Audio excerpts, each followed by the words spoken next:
bebas, silahkan ambil. Aneh. Aneh.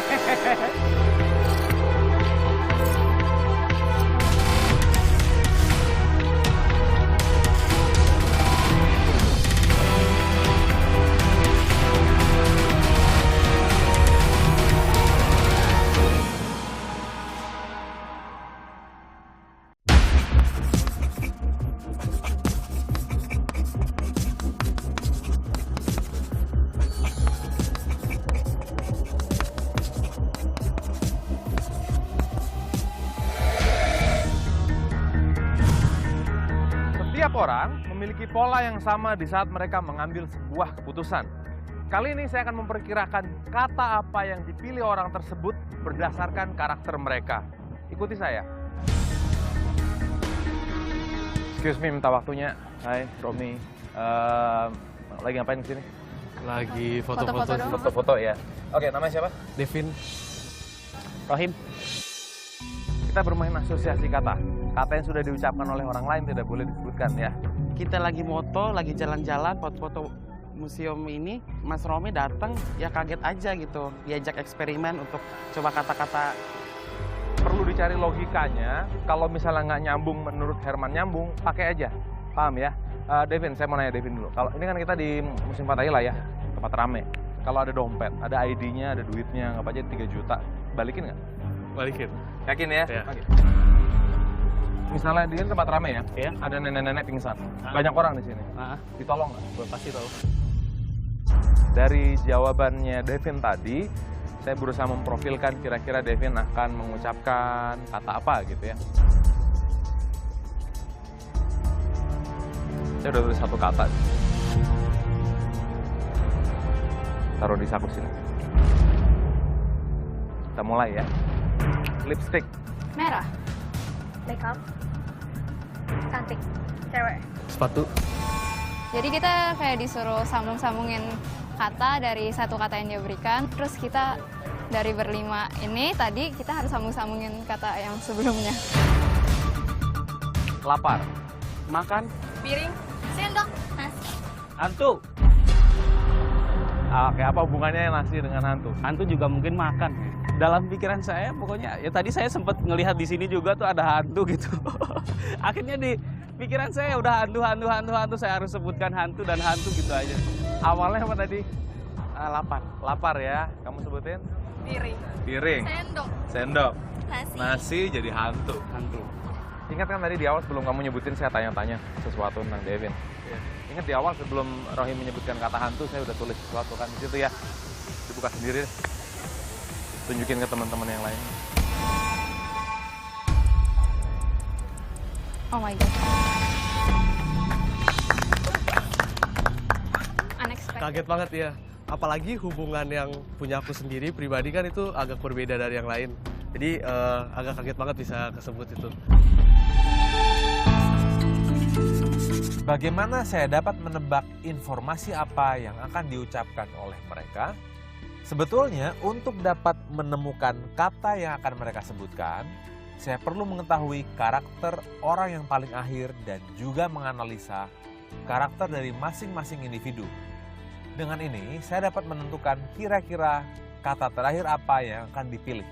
Ini yang disebut sebagai proses deduksi. Dikasih gaji. Gokil. Gila banget.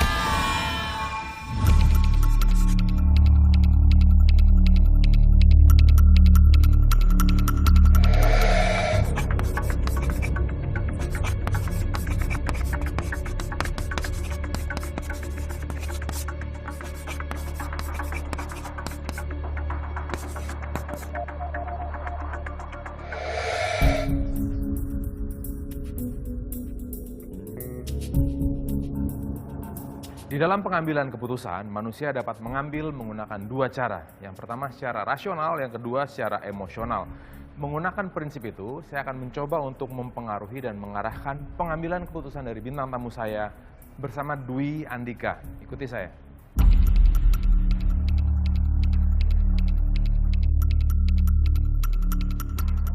Dika, hai, apa kabar? Baik. Maaf, jadi menunggu. Dika sibuk apa sekarang? Mungkin kalau saat ini lebih banyak ke presenter kali. Kalau dalam hidup sendiri pernah tidak mengambil keputusan yang luar biasa gitu? Dalam apapun sampai hal detail kayak gini aja gitu ya. Let's say ada jus sama kopi. Padahal sebenarnya gampang kan hal yang simple, tapi itu bisa jadi stres buat aku karena aku harus memberikan keputusan itu. Gimana caranya akhirnya decide di satu hal gitu? Nggak tahu akhirnya ujung-ujungnya ikutin feelingnya ada kali ya. Percaya nggak dengan namanya intuisi? Mungkin anggapan aku feeling itu adalah intuisi. Menurut riset saya, akumulasi pengalaman kita selama dari hidup sampai sekarang dikompil menjadi suatu hal namanya intuisi. Nah, saya kasih contoh ya. Duduknya agak dekat tapi. Awalnya sih sebenarnya berjalan dengan lancar. Kan gue juga jadi kayak berasa oke, dia membuat gue enjoy, tapi lama-kelamaan kok tampaknya saya mencurigakan sesuatu ya. Oke, ikutin saya ya. Yes. Tangannya bentuk seperti pistol. Jempol dan telunjuknya dihubungin seperti lingkaran. Udah, lihat lingkarannya. Lihat saya. Sudah, lihat lagi lingkarannya. Lihat saya lagi. Sekarang tempelin lingkarannya di jidatnya. Itu dagu. Jidat di sini. Sama Jim. Iya bener. Gue malah bengong. Itu contoh bagaimana pengalaman kita bisa dipengaruhi oleh faktor eksternal. Ini diambil. Kamu kidal nggak? Nggak. Ini tanda tangan yang besar. Saya pegangin. Oke. Nah, sebetulnya di awal saat saya membuat Dika, bentuk seperti pistol, tutup lingkarannya, lihat saya, sampai akhirnya tanda tangan, itu namanya adalah rangkaian yes set. Beberapa yes kecil. Yes yang paling besar, yaitu memperoleh tanda tangannya Dika, saya taruh di paling akhir. Kalau ini saya taruh di depan, kamu akan mempertanyakan ngapain gua tanda tangan dulu. Apa itu? Jakarta 14 September yang bertanda tangan di bawah ini, Dika. Iya benar. Melepaskan hak untuk menuntut Romy Rafael dan Net TV atas semua konsekuensi yang dilakukan di program Lintas Imaji Romy Rafael. Dan apapun yang terjadi pada Dika, tanggung jawab Dika sepenuhnya. Dan ternyata kertasnya dibuka, isinya adalah itu sebuah perjanjian. Nah, saya ada eksperimen menggunakan intuisi. Nggak ikuti saya, Dika. Oke.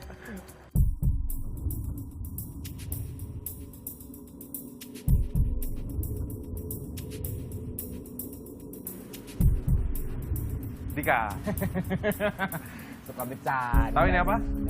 Ya tahu lah. Apa? Ini apa?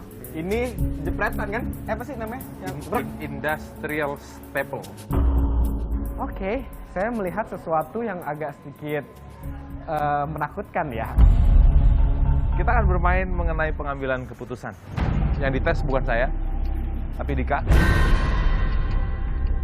Balonnya, Setahu saya tadi balonnya banyak. Kenapa tinggal 2? mau yang merah atau yang hijau? Yang pink lah. Yang pink ya, oke. Ya. Yang hijau saya. Ya, ini kosong. Oke, sip. Oke. Ini kosong. Ini kosong. Oke, nah satu lagi nggak kosong berarti. Tuh.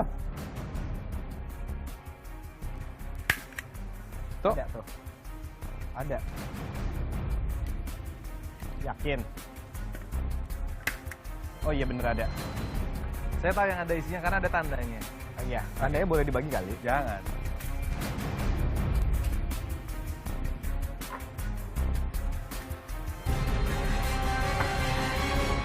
Tugas saya adalah mengkomunikasikan yang mana yang kosong, yang mana yang ada tandanya pada Andika ya. Tangannya bisa digulung dulu seperti saya. Pilih satu.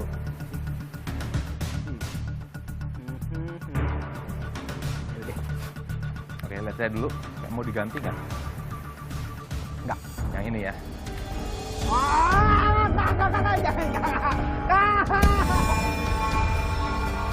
Hidup liuk.